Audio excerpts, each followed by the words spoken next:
Hey girl campers, it's Brenda with Queen Bee RV. Dana with Camp Safe RV. We are certified RV inspectors and we're here today with another episode of 52 Ways to Empower Women RVers.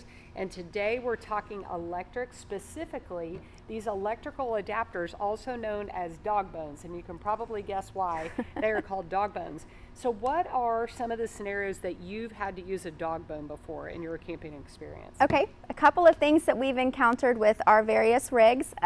We had a 50 amp fifth wheel traveling to national parks where there were only 30 amps available. Aha. So we had to have a dog bone that brought us from our, let's see, it's going to be this one, from our 50 amp power cord would plug in here, and then we would take the 30 amp and plug it into the pedestal.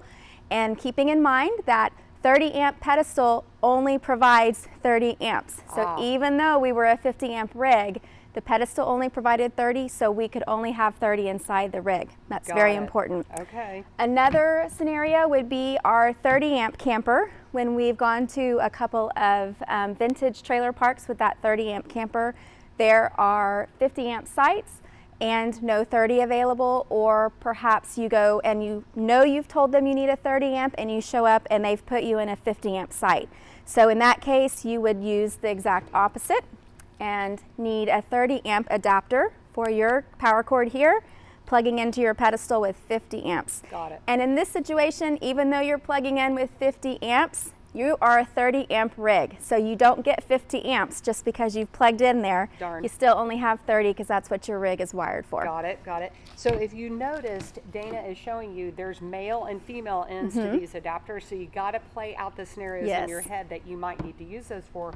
One of the top reasons people are using these adapters is when they're mooch docking. And that means you're in somebody's driveway, maybe at your home or somebody else's, and you either need power to run lights or keep the refrigerator cold, going, something like that.